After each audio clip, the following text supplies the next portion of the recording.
दोस्तों, प्रयागराज में वर्ष 2025 में होने वाला महाकुंभ सनातन धर्म का सबसे बड़ा धार्मिक आयोजन माना जा रहा है। इस महापर्व में 40 से 50 करोड़ श्रद्धालुओं के आने की संभावना है। श्रद्धालु त्रिवेणी संगम में पवित्र डुबकी लगा करके धर्म लाभ प्राप्त करेंगे। मान्यता है कि महाकुंभ में स्नान के साथ दान, विशेष करके अन्नदान का अधिक महत्व है।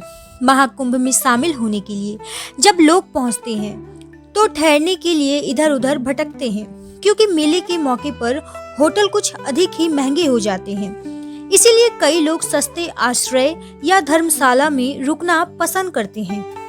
जो लोग टेंट सिटी में रुकने में असमर्थ होंगे, उनके लिए रैन बसेरों की व्यवस्था रहेगी। बिस्तर व कंबल भी मिलेंगे। उत्तर प्रदेश सरकार की ओर से कुंभ मेले में प्रयागराज में आने वाले लोगों की सुविधा के लिए मेला क्षेत्र में 35 रैन बसेरों की व्यवस्था रहेगी। इनमें महिलाओं के लिए 5 रैन बसेरे होंगे। रैन बसेरों में लोगों के रहने की निःशुल्क व्यवस्था रहेगी। उन्हें बिस्तर और कंबल भी दिए जाएंगे। इनमें कुल मिलाकर के 25 सेक्टर बनाए गए हैं। अरैल घाट 23, 24, 25 सेक्टर में है और झूसी के कुछ सेक्टरों में वीआईपी लग्जरी टेंटों की व्यवस्था की गई है। साथ ही आम लोगों के लिए क्या व्यवस्था की गई है, ऐसे लोग जिनके पास बहुत सारा धन पैसा है, उनके लिए लग्जरी टेंट की व्यवस्था कर दी गई है। जैसे कि डिलक्स रूम, कॉटेज रूम 5,000 रुपए से लेकर के 35,000 रुपए एक दिन की व्यवस्था है।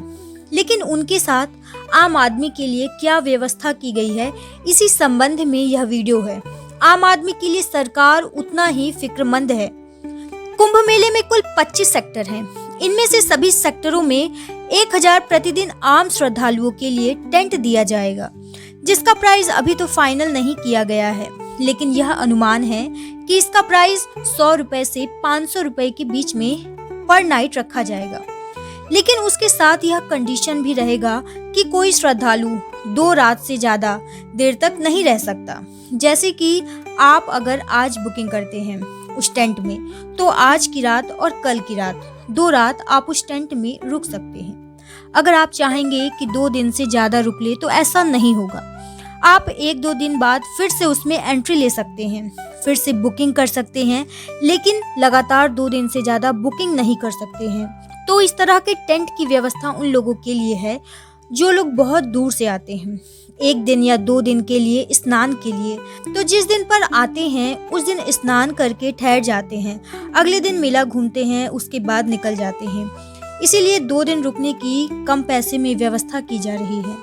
इस टेंट में बाथरूम की सुविधा, चार्जर की सुविधा, पानी की सुविधा सभी उपलब्ध रहेगी। कुंभ मेला के 25 सेक्टर में से 1 से लेकर के 4 सेक्टर में काफी ज्यादा भीड़ रहती है, और कुछ सेक्टर तो ऐसे भी हैं जहां पर पब्लिक जा ही नहीं पाती है।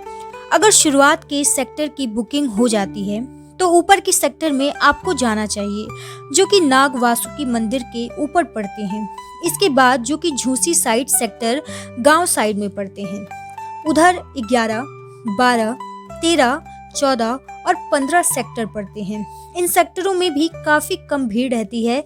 इन सेक्टरों में आपको आवास की सुविधा मिल जाएगी।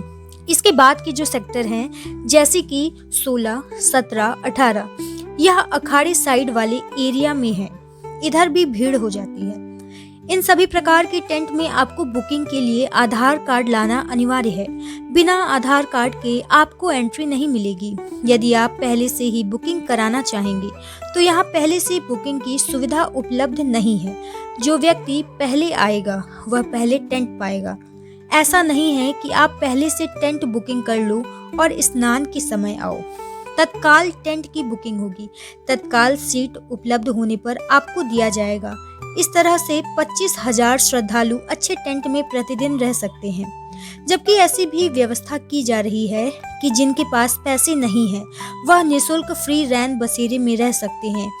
इसकी जो कैपेसिटी है वह 1.5 से 2 लाख है। यह सभी प्रयागराज के 50 घाटों पर बनाए जा रहे हैं।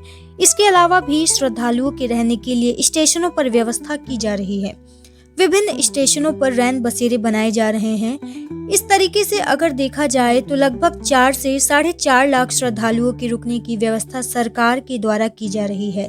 प्राइवेट टेंट के द्वारा जो व्यवस्था की जा रही है वह तो अलग से लोगों के ठहरने की व्यवस्था है। तो दोस्तों, आपको हमारी ये जानकारी कैसी लगी कमेंट में जरूर बताएं, और अगर आप हमारे चैनल पर नए हैं तो चैनल को सब्सक्राइब जरूर कर ले। Thank you for watching.